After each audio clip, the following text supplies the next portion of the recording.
6 tails, you win. I've been banging away at this thing for 30 years.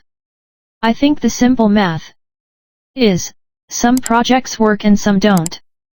There's no reason to belabor either. 1. Just get on to the next. Brad Pitt accepting a Screen Actors Guild Award.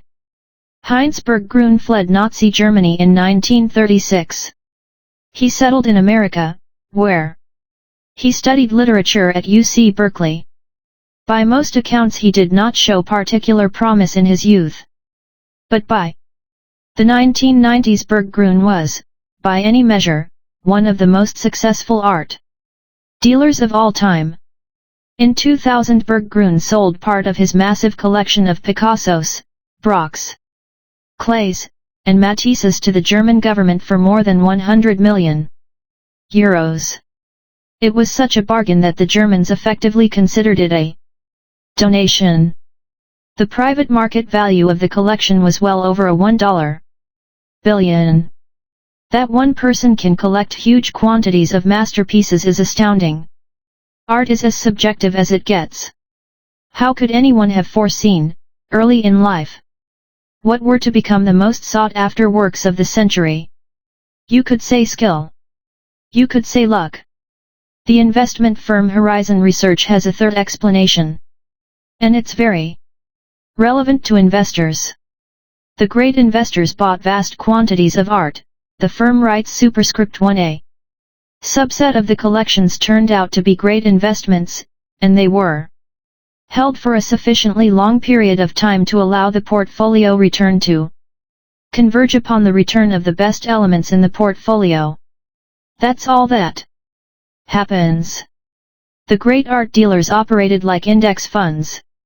They bought everything they could. And they bought it in portfolios, not individual pieces they happened to like. Then they sat and waited for a few winners to emerge. That's all that happens. Perhaps 99% of the works someone like Berggruen acquired in his life turned out to be of little value. But that doesn't particularly matter if the other 1% turn out to be the work of someone like Picasso.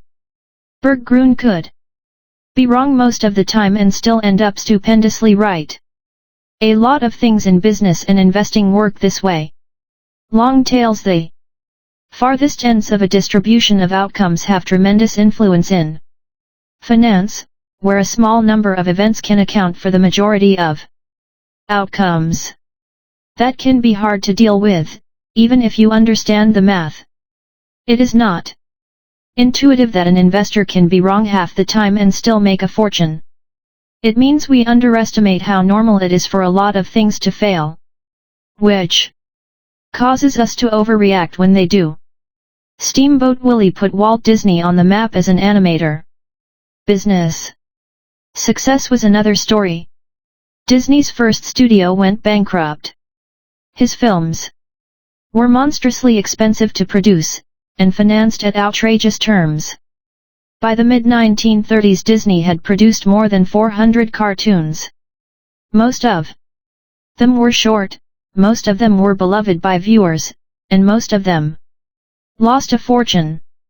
Snow White and the Seven Dwarfs changed everything. The $8 million it earned in the first 6 months of 1938 was an order of magnitude higher than anything the company earned previously. It transformed Disney Studios. All company debts were paid off. Key employees got retention bonuses. The company purchased a new state-of-the-art studio in Burbank, where it remains today. An Oscar turned Walt from famous to full-blown celebrity. By 1938 he had produced several hundred hours of film. But in business terms, the 83 minutes of Snow White were all that mattered. Anything that is huge, profitable, famous, or influential is the result of a tail event, an outlying one in thousands or millions event. And most of our attention goes to things that are huge, profitable, famous, or influential. When most of what we pay attention to is the result of a tail, it's easy to underestimate how rare and powerful they are. Some tail-driven industries are obvious. Take venture capital. If a VC makes 50 investments, they likely expect half of them to fail, 10 to do pretty well, and 1 or 2 to be bonanzas that drive 100% of the fund's returns.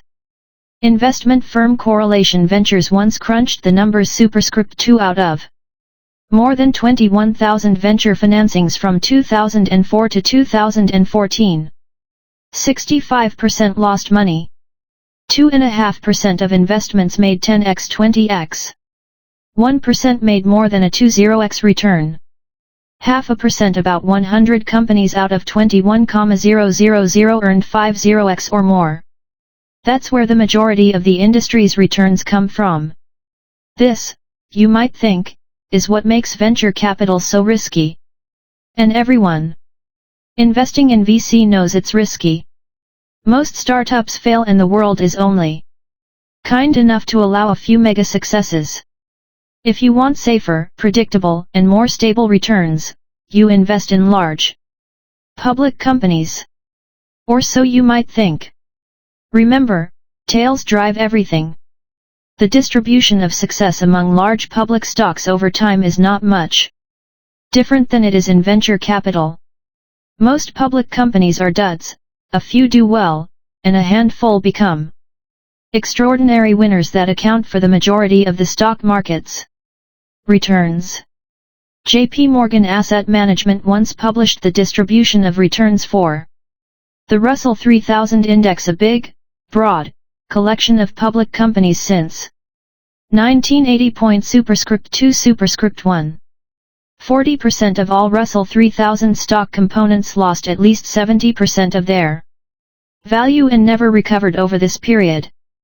Effectively all of the index's overall returns came from 7% of component companies that outperformed by at least 2 standard deviations. That's the kind of thing you'd expect from venture capital. But it's what happened inside a boring, diversified index. This thumping of most public companies spares no industry. More than half of all public technology and telecom companies lose most of their value and never recover. Even among public utilities the failure rate is more than 1 in 10. The interesting thing here is that you have to have achieved a certain level of success to become a public company and a member of the Russell 3000. These are established corporations, not fly-by-night startups. Even still, most have lifespans measured in years, not generations. Take an example, one of these companies, Carol Co., a former member of the Russell 3000 Index. It produced some of the biggest films of the 1980s and 1990s, including the first 3 Rambo films, Terminator 2, Basic Instinct, and Total Recall. Carol Co. went public in 1987. It was a huge success, churning out hit after hit. It did $500 million in revenue in 1991, commanding a market cap of $400 million, big money back then, especially for a film studio. And then it failed. The blockbusters stopped, a few big-budget projects flopped, and by the mid-1990s Carol Co. was history. It went bankrupt in 1996. Stock goes to zero, have a nice day. A catastrophic loss. And one that 4 in 10 public companies experience over time. Carol Co.'s story is not worth telling because it's unique, but because it's common. Here's the most important part of this story: the Russell 3000 has increased more than 73-fold since 1980. That is a spectacular return. That is success. 40% of the companies in the index were effectively failures. But the 7% of components that performed extremely well were more than enough to offset the duds. Just like Heinsberg Grün, but with Microsoft and Walmart instead of Picasso and Matisse. Not only do a few companies account for most of the market's return, but within those companies are even more tail events. In 2018, Amazon drove 6% of the S&P 500's returns. And Amazon's growth is almost entirely due to Prime and Amazon Web Services, which itself are tail events in a company that has experimented with hundreds of products. From the Fire Phone to travel agencies. Apple was responsible for almost 7% of the index's returns in 2018. And it is driven overwhelmingly by the iPhone, which in the world of tech products is as tail-y as tails get. And who's working at these companies? Google's hiring acceptance rate is 0.2 percentage point superscript 2 superscript 2. Facebook's is 0.1 percentage point superscript 2 superscript 3. Apple's is about 2% superscript 2. So the people working on these tail projects that drive tail returns have tail careers. The idea that a few things account for most results is not just true for companies in your investment portfolio. It's also an important part of your own behavior as an investor. Napoleon's definition of a military genius was, the man who can do the average thing when all those around him are going crazy. It's the same in investing. Most financial advice is about today. What should you do right now, and what stocks look like good buys today? But most of the time today is not that important. Over the course of your lifetime as an investor, the decisions that you make today or tomorrow or next week will not matter nearly as much as what you do during the small number of days, likely 1% of the time or less, when everyone else around you is going crazy. Consider what would happen if you saved $1 every month from 1900 to 2019. You could invest that $1 into the US stock market every month, rain or shine. It doesn't matter if economists are screaming about a looming recession or new bear market. You just keep investing. Let's call an investor. Who does this, Sue? But maybe investing during a recession is too scary. So perhaps you invest your $1 in the stock market when the economy is not in a recession, sell everything when it's in a recession and save your monthly dollar in cash, and invest everything back into the stock market when the recession ends. We'll call this investor Jim. Or perhaps it takes a few months for a recession to scare you out, and then it takes a while to regain confidence before you get back in the market. You invest $1 in stocks when there's no recession, sell 6 months after a recession begins, and invest back in 6 months after a recession ends. We'll call you Tom. How much money would these 3 investors end up with over time? Sue ends up with $435,551. Jim has $257,386. Tom $234,476. Sue wins by a mile. There were 1,428 months between 1900 and 2019.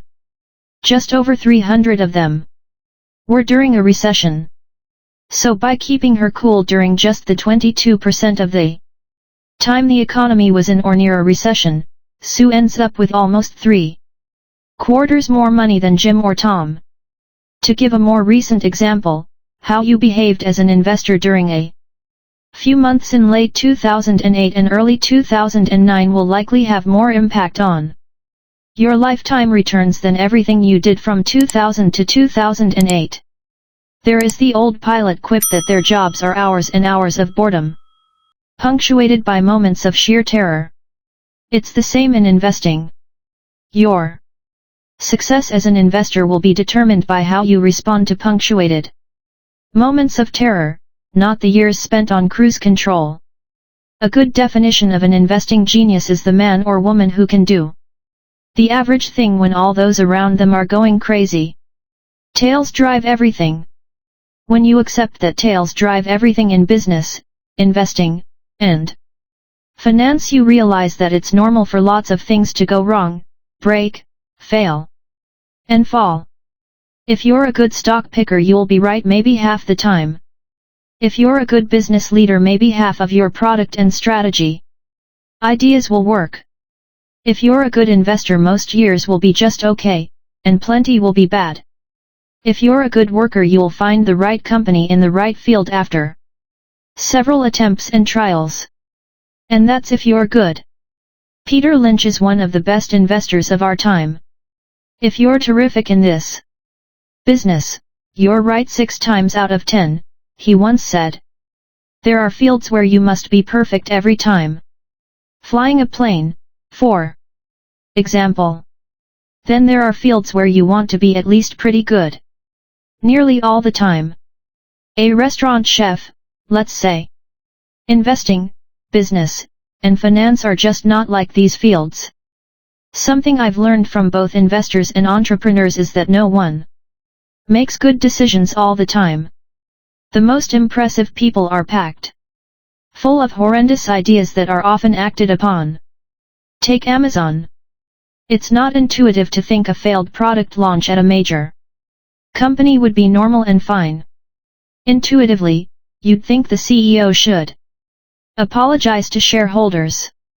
But CEO Jeff Bezos said shortly after the disastrous launch of the company's Fire phone, "If you think that's a big failure, we're working on much bigger failures right now." I am not kidding. Some of them are going to make the Fire phone look like a tiny little blip. It's okay for Amazon to lose a lot of money on the Fire phone because it will be offset by something like Amazon Web Services that earns tens of billions of dollars. Tales to the rescue. Netflix CEO Reed Hastings once announced his company was canceling several big-budget productions. He responded, "Our hit ratio is way too high right now. I'm always pushing the content team. We have to take more risk. You have to try more crazy things, because we should have a higher cancel rate overall." These are not delusions or failures of responsibility. They are a smart acknowledgement of how tales drive success. For every Amazon Prime or Orange is the New Black, you know, with certainty, that you'll have some duds. Part of why this isn't intuitive is because in most fields we only see the finished product, not the losses incurred that led to the tail success product. The Chris Rock I see on TV is hilarious, flawless. The Chris Rock that performs in dozens of small clubs each year is just okay. That is by design. No comedic genius is smart enough to preemptively know what jokes will land well. Every big comedian tests their material in small clubs before using it in big venues. Rock was once asked if he missed small clubs. He responded, "When I start a tour, it's not like I start out in arenas. Before this last tour I performed in this place in New Brunswick called the Stress Factory. I did about 40 or 50 shows getting ready for the tour." One newspaper profiled these small club sessions. It described Rock thumbing through pages of notes and fumbling with material. "I'm going to have to cut some of these jokes," he says mid-skit. "The good jokes I see on Netflix are the tales that stuck out of a universe of hundreds of attempts." A similar thing happens in investing. It's easy to find Warren Buffett's net worth, or his average annual returns, or even his best, most notable investments. They're right there in the open, and they're what people talk about. It's much harder to piece together every investment he's made over his career. No one talks about the dud picks, the ugly businesses, the poor acquisitions. But they're a big part of Buffett's story. They are the other side of tail-driven returns. At the Berkshire Hathaway shareholder meeting in 2013, Warren Buffett said he's owned 400 to 500 stocks during his life and made most of his money on 10 of them. Charlie Munger followed up, "If you remove just a few of Berkshire's top investments, its long-term track record is pretty average. When we pay special attention to a role model's successes, we overlook that their gains came from a small percent of their actions." That makes our own failures, losses, and setbacks feel like we're doing something wrong. But it's possible we are wrong, or just sort of right, just as often as the masters are. They may have been more right when they were right, but they could have been wrong just as often as you. It's not whether you're right or wrong that's important, George Soros once said, but how much money you make when you're right and how much you lose when you're wrong. You can be wrong half the time and still make a fortune. There are 100 billion planets in our galaxy and only one, as far as we know, with intelligent life. The fact that you are reading this book is the result of the longest tale you can imagine. That's something to be happy about. Next, let's look at how money can make you even happier.